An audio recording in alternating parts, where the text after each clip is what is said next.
به نام خدا و عرض خسته نباشید خدمت بینندگان گرامی. بخش عمرانی و اجرای فنداسیون نیروگاه دیزلی 5 مگاواتی که مشاهده می‌کنید کانال انرژی برای کابل‌های 20 کیلوولت اجرا شده و محل‌های گمانه زنی ارج که به صورت گمانه اجرا میشه و راد زده و کانال‌های فشار ضعیف، کابل‌های فشار ضعیف خروجی از ژنراتور که به سر تراس میاد.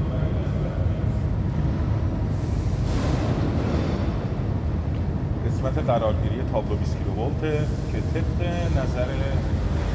مهندس ناظر عمرانی وزارت نیرو شرکت توانی که باید به تایید ایشون برسه طراحی و اجرا داره میشه که این قسمت باید شاسی کشی بشه و تابلوهای 20 کیلوولت روی این شاسی ها قرار گرفته بشه و محل‌های همبندی رو مشاهده میکنید که با کابل 50 مسی همبندی شده و برای حفاظت تجهیزات مورد نیاز از جمله ترانس و ژنراتور و کابل‌های 20 کیلوولت و کابل‌های فشار ضعیف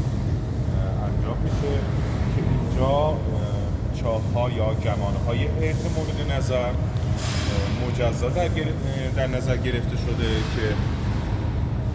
برای حفاظت که گفته شد و برای ارث الکتریکال برای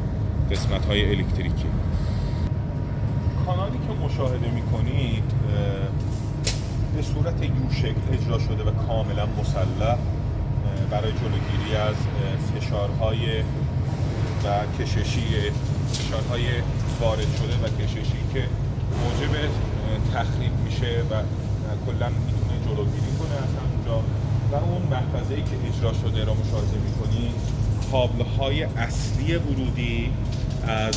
پست پاساژ اداره برق به داخل کارخونه که به تابلوی 20 کیلوولتمون میره و برمیگرده همونجا و قسمت همبندی که مشاهده میکنید همبندی به صورت کامل درگیر شده با آرماتور بندیمون که بتونیم با چاه‌های ارث حفاظتیمون همبندی کنیم که مقدار اهم چاه رو به حداقل برسونیم.